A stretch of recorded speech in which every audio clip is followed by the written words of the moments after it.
sociedade o espírito de humildade, de amor, de presteza, de honra, de ser compromissado. Então, o educador ele é diferente.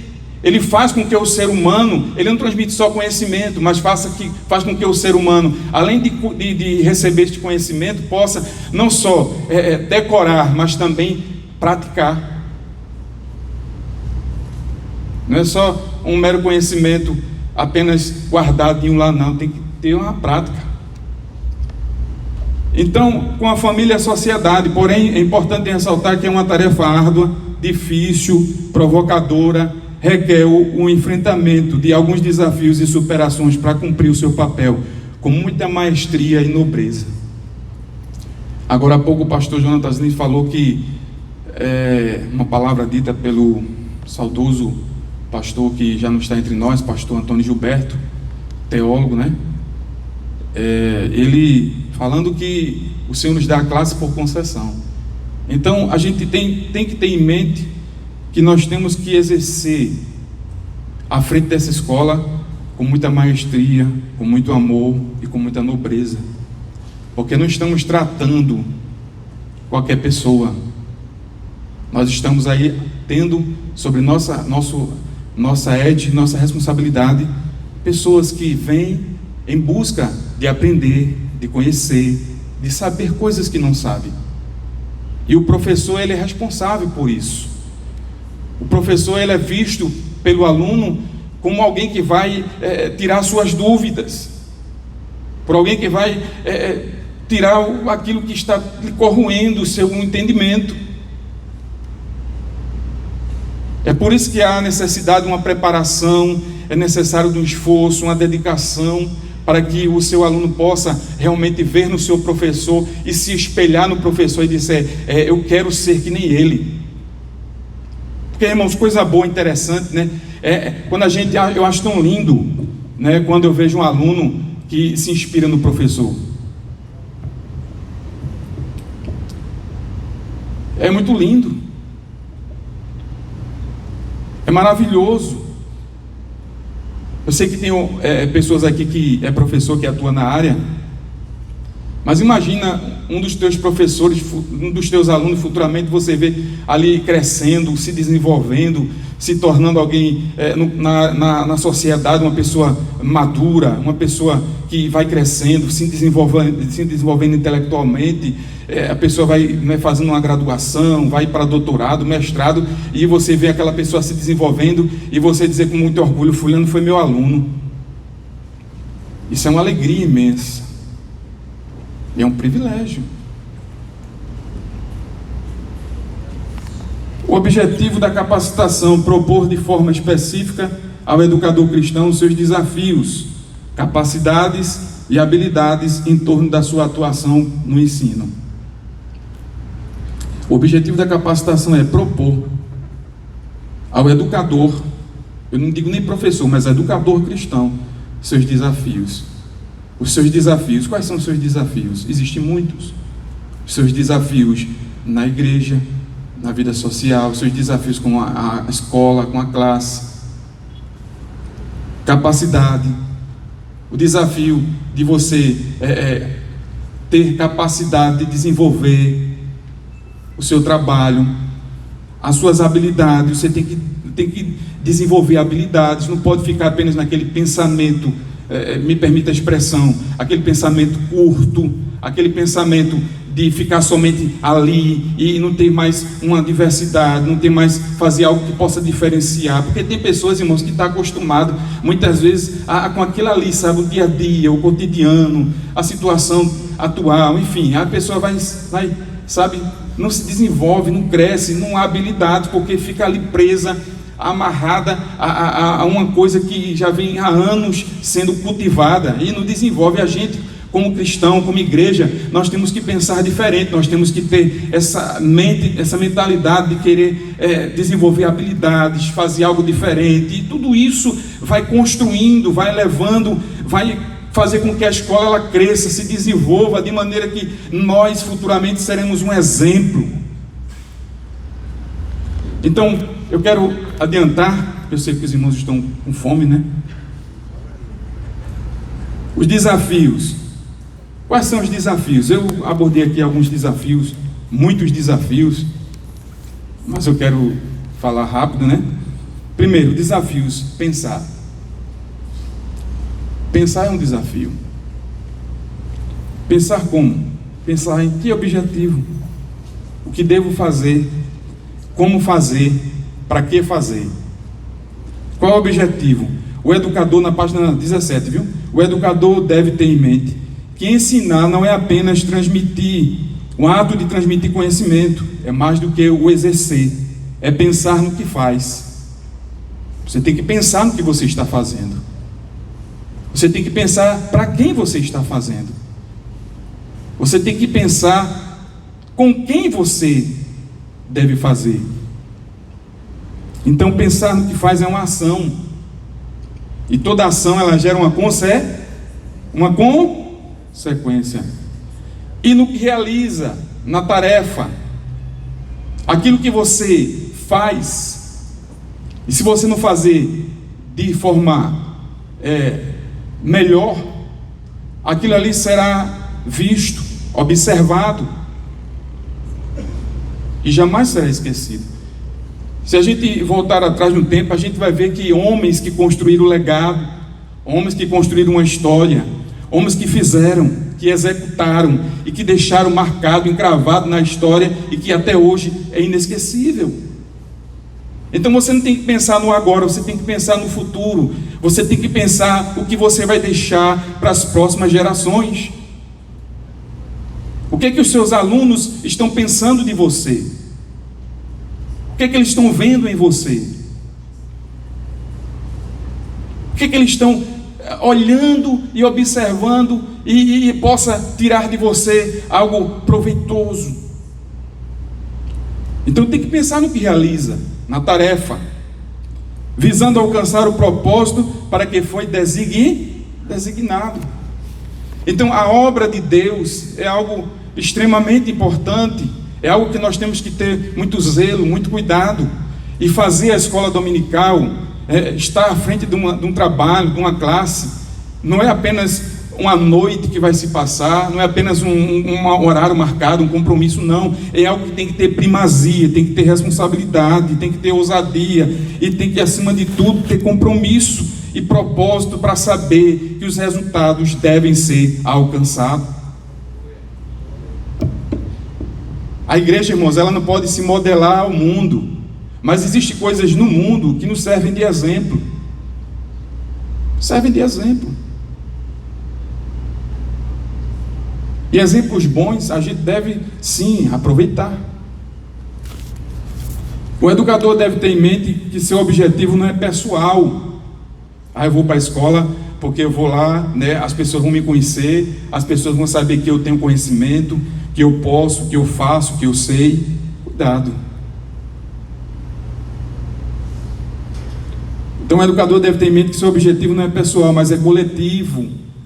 Deve pensar em todos, com todos, numa mesma visão, numa mesma direção, no mesmo pensamento, no mesmo propósito, mesmo objetivo. Amém, meus irmãos? É como a mão, os dedos da mão são diferentes, mas quando se une, fica tudo igual. Demonstrar suas habilidades, mas é pessoal e coletivo. Não deve se pensar que sua atuação servirá apenas como uma forma de demonstrar suas habilidades e conhecimentos. Não menosprezar, não humilhar, e muitas vezes querendo mostrar para alguém que faz, que é e que pode. O educador deve ter em mente que o seu objetivo deve ser traçado visando alcançar resultados com metas bem definidas e ajustadas. As metas são importantes, pois através dela podemos diagnosticar as dificuldades e os pontos críticos que precisam ser melhorados. Você está diante de um desafio, você não pode querer enfrentar sozinho. Você tem que ter em mente que existem pessoas que estão ao teu lado para trabalhar junto com você, para trabalhar esses desafios, essas dificuldades, para que possa ser vencido junto.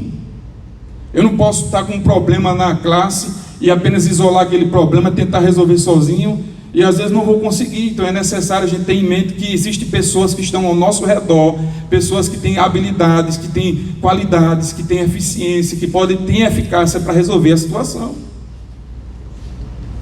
Aí às vezes o professor se intimida porque o aluno faz uma pergunta, não sabe responder, fica preocupado, coloca na mente, às vezes não dorme nem direito à noite e fica preocupado: meu Deus, e agora? O que é que eu vou fazer? Tem que ter senso de humildade, chamar o pastor: pastor, o aluno tal fez uma pergunta, eu não sei responder, me ajude, venha cá, e ele vai resolver, ele vai lá tentar amenizar a situação, vai tentar lá rever esse desafio e resolver. Então isso é um desafio. Tem pessoas que desistem. Pastor, eu vou entregar a escola, vou entregar a classe porque eu não tenho condição. As pessoas que estão lá sabem mais do que eu, então vá cavar o seu poço. Vá buscar. Irmãos, conhecimento é caro. Conhecimento é caro. E quem quer conhecer tem que pagar o preço. Passar noites estudando. Eu não estou dizendo isso aqui para querer me exibir, não. Mas é uma forma de sugestão. Sabe, irmãos, às vezes, sabe que hora eu acordo para ler? Às vezes minha esposa diz: mas rapaz, irmãos, quando eu quero ler, eu leio. Eu trabalho 8 horas por dia, agora está tendo uma certa situação na empresa que eu trabalho e está muito corrido para mim, mas eu encontro tempo para ler. Que hora? Eu acordo 4 horas da manhã e vou ler. Porque eu sei que quando eu chego de noite do trabalho, estou cansado e tenho mais paciência para ler. E quando a gente acorda de manhã, 4 horas, a mente está fresquinha, está, sabe, livre de preocupação, a gente encontra uma coisa melhor para ler.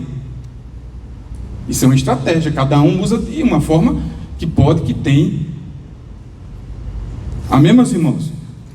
Então o educador deve pensar no seu crescimento intelectual e aprimoramento de suas habilidades e conhecimentos, reciclar conceitos, não ver a primeira opinião que vem e você ali absorver e dizer é isso. Não, você tem que procurar desenvolver o seu próprio conceito. Não, peraí, não é assim, deixa eu pesquisar, deixa eu ler, deixa eu procurar, deixa eu ver aqui se realmente está certo ou se está errado. Porque tem pessoas que não têm capacidade de autocrítica. A pessoa que, qualquer coisa que vem, ela absorve e pronto, é isso e aquilo. Não é. Então tem que examinar, tem que observar, tem que ler. Diz mais aqui: reciclar seus conhecimentos, opiniões, forma de pensar, atitudes pessoais e de liderança, suas ideias e imposições. A gente pode querer impor aquilo que eu sei, aquilo que eu conheço, eu sei, tem que ser esse cara. Não, não é assim. Não é simplesmente a gente impor o que a gente acha que tem que ser. Nós temos que ser humilde e ter humildade para reconhecer que existem certas situações que a gente não tem um conhecimento, precisa de pessoas que são conhecidas da área, que podem nos facilitar e nos trazer uma compreensão melhor. A gente não pode querer achar que eu sei. É o achismo, né? Eu acho. Não pode. O professor, o educador cristão, ele é humilde, ele reconhece, ele sabe que precisa aprender. E todo dia nós aprendemos. Todo dia eu aprendo coisa nova, irmão. Todo dia eu aprendo coisa nova. Eu estou terminando de ler um livro agora, é mais que um carpinteiro. Um livro pequeno, mas tem uma abordagem profundadíssima. Quando fala acerca de matéria de cristologia, a defesa na área da apologética. É muito bom esse livro. E eu tenho outros livros que eu posso indicar para os irmãos também. O educador deve pensar nas mudanças, nas melhorias do ambiente de ensino, nos seus educandos, métodos e abordagens e práticas pedagógicas. Você tem que ser diferenciado. Fulano passou aqui e os alunos não gostavam muito daquele professor, não, porque era desatualizado. Mas você tem que ter em mente que fazer a diferença. Eu vou fazer diferente, eu vou ser diferente.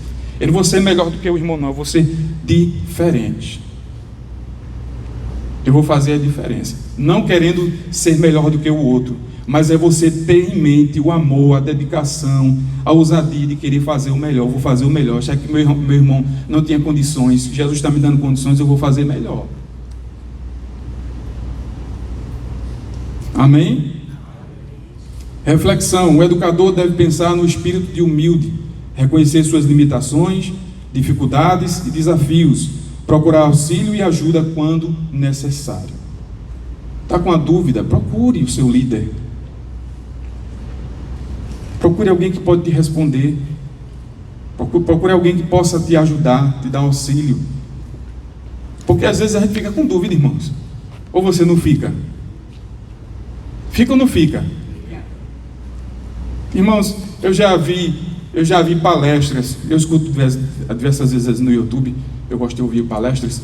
Aí de vez em quando eu fico ouvindo algumas palestras e eu observo que os palestrantes às vezes falam de certas coisas que tinha dúvida e foi buscar em tal lugar, foi na biblioteca, foi em tal livro, tal. Quer dizer, homens que têm um conhecimento, um vasto conhecimento, mesmo assim ainda possuem dúvidas. Quem somos nós que não temos dúvidas? Todo dia eu estudo a Bíblia, todo dia eu aprendo coisa nova. Todo dia eu leio a mesma passagem, mas parece que é diferente. Porque a palavra de Deus, ela se renova. Reflexão aqui. O educador deve pensar no espírito de humildade, né? Reconhecer suas limitações, dificuldades, desafios e procurar auxílio e ajuda quando necessário. O educador cristão deve pensar e ter, acima de tudo, suas convicções pautadas e estabelecidas em regras éticas, morais e disciplinares, respaldadas nas escrituras sagradas, cumprindo e exercendo suas ordenanças e suas orientações. Algum aluno chega para você e diz assim: ô professor, fulano disse isso, porque alguém disse aquilo, porque foi um filósofo da Idade Média, Idade Moderna, não sei de onde, disse isso, disse aquilo, eu vi no livro, eu vi em tal lugar, o professor na escola me disse isso.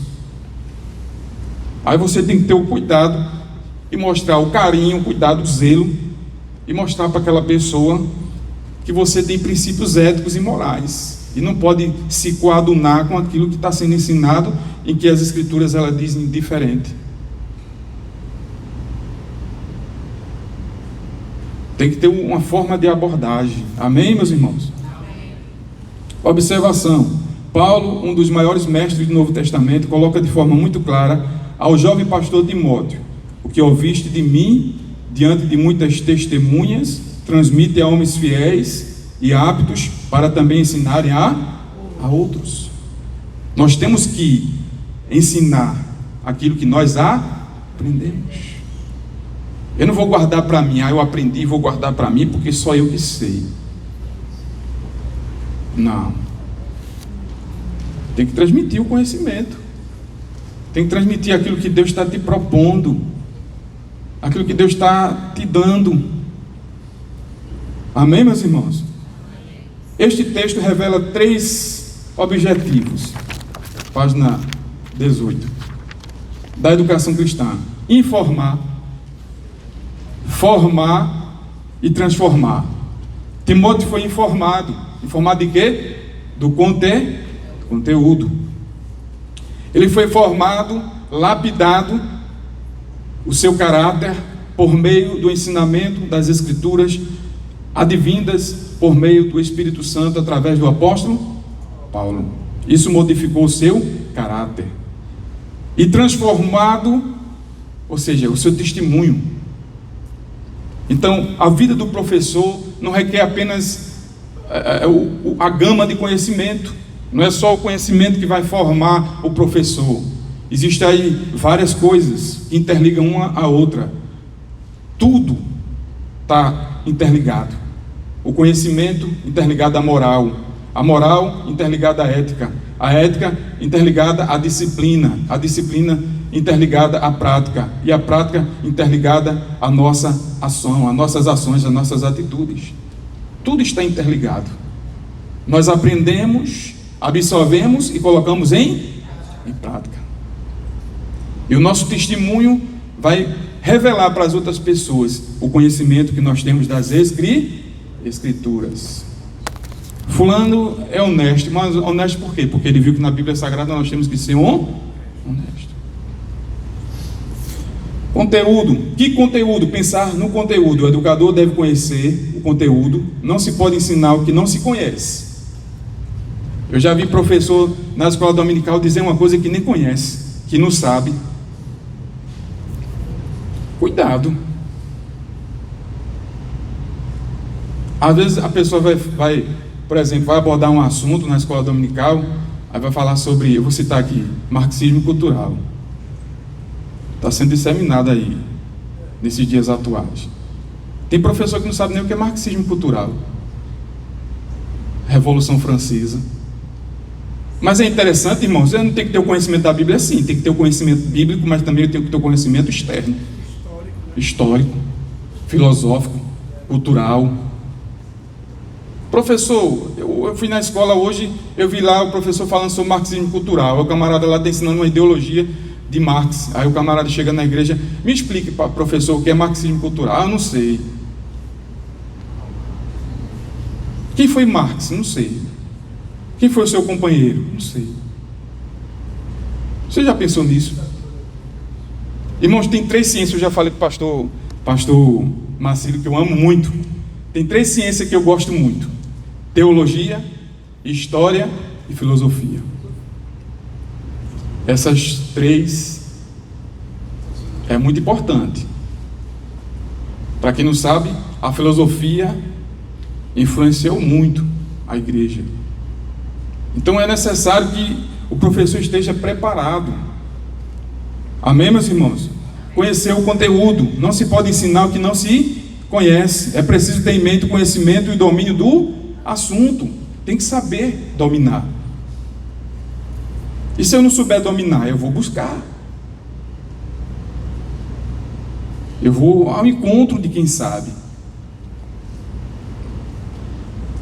Sabemos que nenhum ser humano tem capacidade de conhecer e dominar todas as ciências humanas, exatas e sociais. Mas o dever do educador é procurar meios e recursos para conhecer de forma mais apropriada o assunto ou tema que deseja abordar. Nós temos uma lição maravilhosa que fala sobre... Não entendi, não ouvi. Os irmãos estão com fome, misericórdia. A sutileza. A banalização.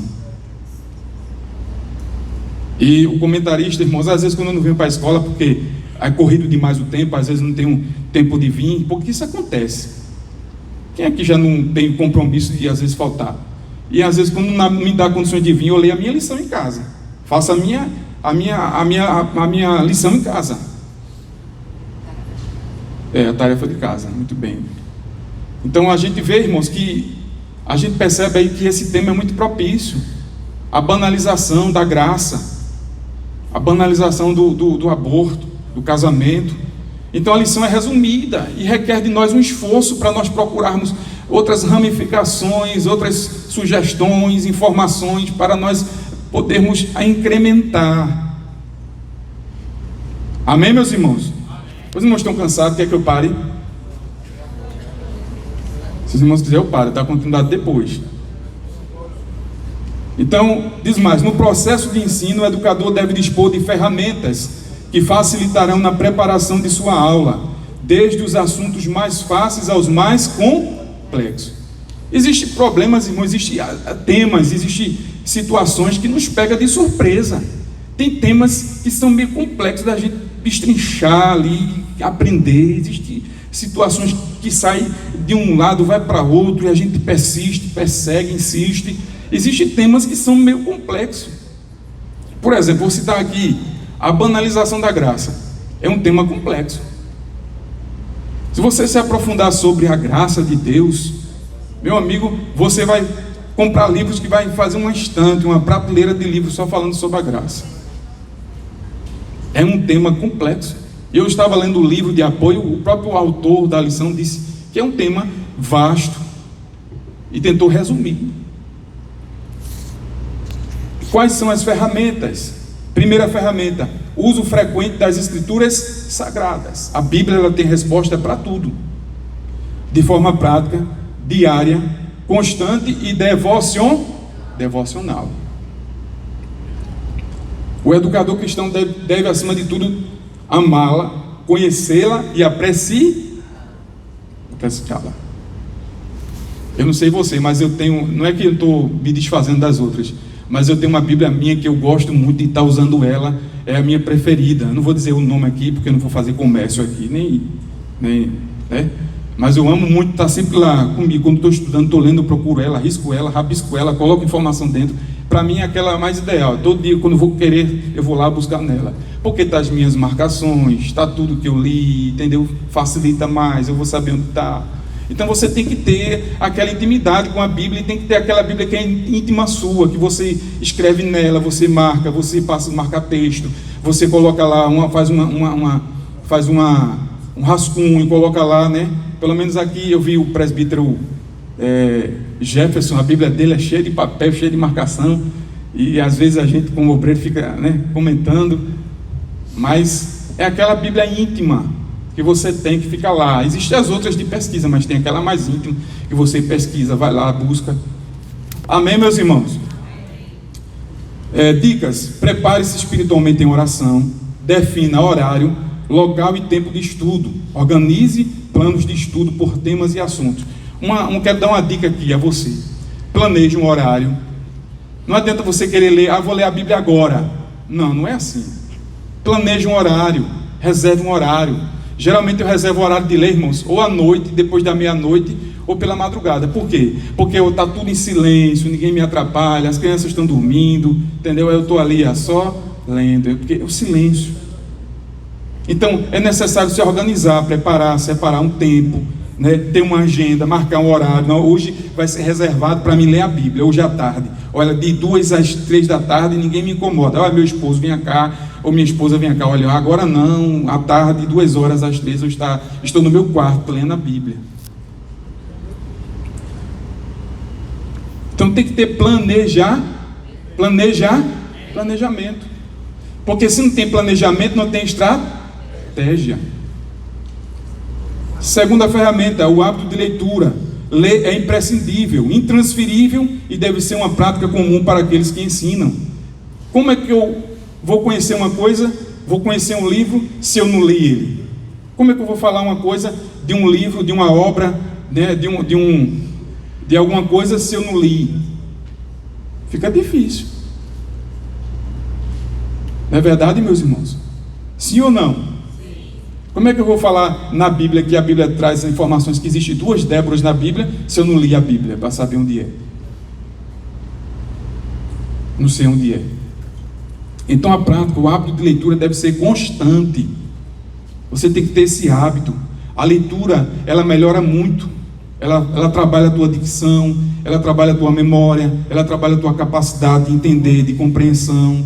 A leitura, ela traz uma gama de qualidades que são muito, surtem efeitos,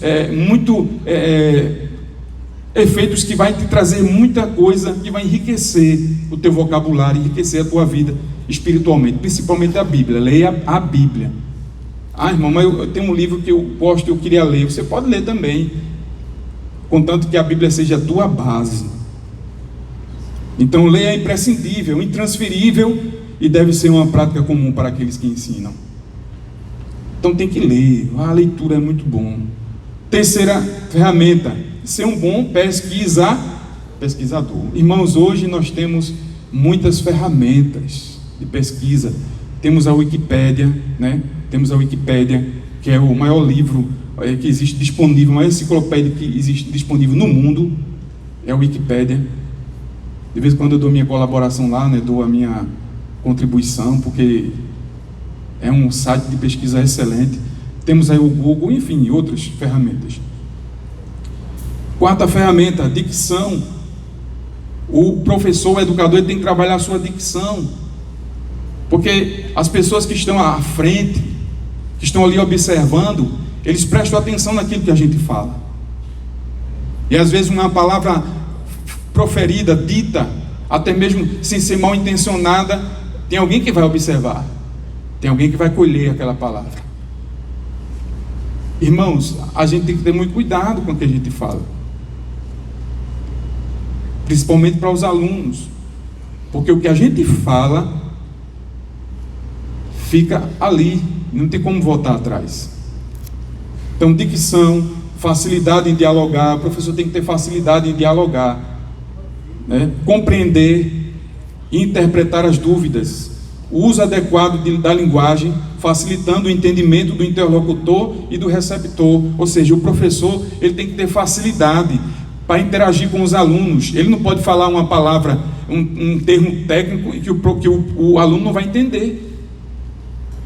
Aí tem professor que vai falar uma palavra em hebraico para o aluno e às vezes o aluno não sabe nem que significado tem aquela palavra. Não vai ter proveito nenhum. Aí vai falar o termo em grego que ele não vai entender. Então o professor ele tem que ter cuidado, ele tem que ter esse norte, esse entendimento, ele tem que ter facilidade na sua fala, na sua linguagem, no seu entendimento, né? Facilitando o entendimento, a compreensão dos seus alunos. Amém, meus irmãos? Observação. Aliás, faltou a quinta ferramenta: preparo e capacitação. Cursos, adquirir materiais de apoio, são livros, recursos, material. Irmãos, às vezes a gente diz assim: eu não tenho condição, meu irmão, de comprar um livro. Mas, irmãos, na internet a gente pode encontrar. Existe uma gama de material que a gente encontra na internet. O irmão, é pecado você baixar o livro e você ler. Simplesmente não vejo errado. O errado é você comercializar. A lei diz que você não pode comercializar, vender. Mas você baixar para ler, pelo menos é um entendimento meu, né? Pode ser que alguém tenha um entendimento diferente, né? Tem gente que tem um entendimento diferente. Mas pelo menos eu encontro sites, irmãos, que tem livros gratuitos. Domínio público, por exemplo. Existe um site chamado Domínio Público. E esse domínio público tem diversas obras, diversos livros que são gratuitos, pode baixar, que não é considerado crime nenhum. Eu sempre estou... Às vezes a gente tem uma ligação muito, né, próxima, eu, o pastor Marcílio, às vezes eu digo para o pastor Marcílio: pastor, estou fazendo isso, estou fazendo aquilo. Existem, irmãos, na internet várias instituições reconhecidas pelo MEC, que você vai encontrar cursos gratuitos. Por exemplo, semana passada eu concluí um de História pelo Instituto Federal do Rio Grande do Sul, gratuito. Recebi o certificado, até mostrei para o pastor Marcílio. Fiz de Filosofia, estava fazendo de Língua Portuguesa pelo Instituto Federal do Rio Grande do Sul. Tem o Instituto Federal de Minas Gerais também, que disponibiliza vários cursos gratuitos de pedagogia, pedagógica, enfim, vários cursos. Eu até falei para o presbítero Saulo, lá da Universidade Estadual do Maranhão, estava tendo um curso disponível gratuito sobre liderança eclesiástica. Ele fez o curso. Falei para o presbítero Jefferson também.